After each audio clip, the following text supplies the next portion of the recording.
In a quiet neighborhood in Lagos, two sisters lived under the same roof but carried very different hearts.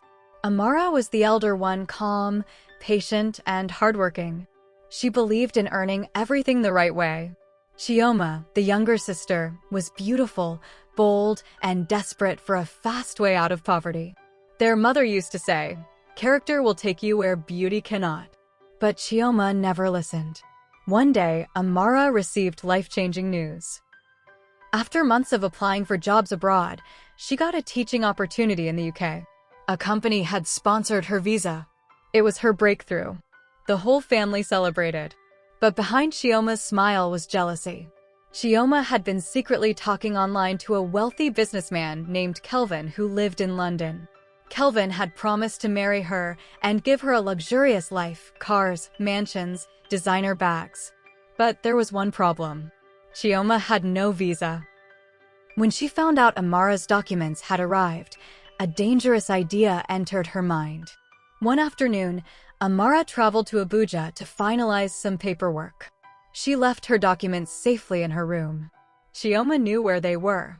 Her hands shook as she opened the envelope. Passport, visa, travel approval, everything ready.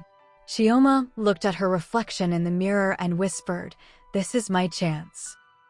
Using her sister's documents and some help from a corrupt agent, she altered small details and rushed the travel process.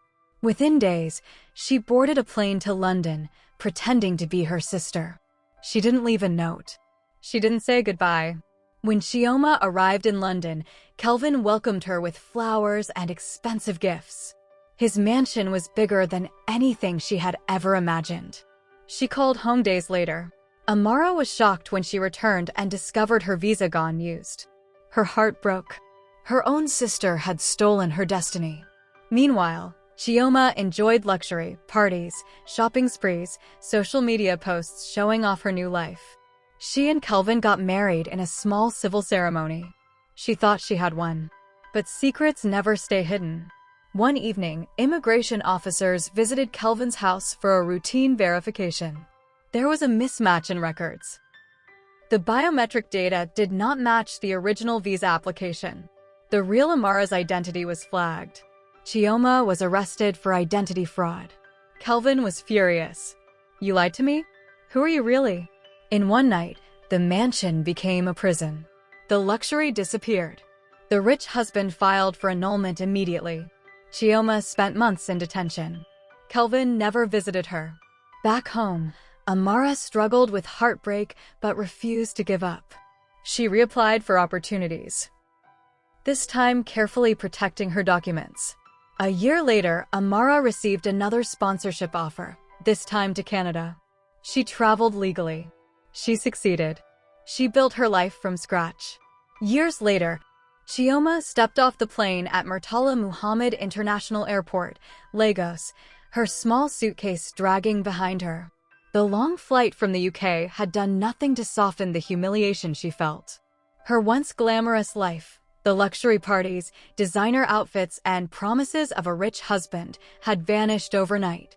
Now, all that remained was the weight of shame, her head bowed as she walked through the arrivals hall.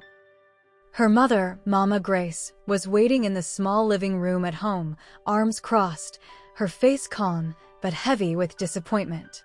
The familiar walls of their modest Lagos home, patterned curtains, tiled floor, and framed family photos, felt smaller now, pressing in on Chioma. Chioma entered quietly, but her pride still clung to her. She looked around, eyes sharp despite the sadness.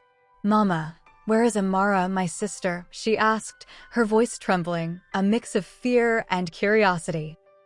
Mama Grace sighed gently, shaking her head. "She has traveled to Canada," she replied calmly, her tone firm but not unkind. There was no anger in her voice, only the quiet truth that Amara had moved on, building a life with honesty and patience, the very virtues Chioma had ignored.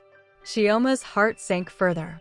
The room, once familiar and safe, now felt like a mirror reflecting every bad choice she had made. She sank into a nearby chair, clutching her suitcase, as the reality hit her. Her sister had not only escaped her deception, but had also succeeded where Chioma had failed. The air was heavy with silence, broken only by the faint hum of the ceiling fan. In that moment, Chioma realized that the world she had tried to steal would not wait for her, and neither would her sister.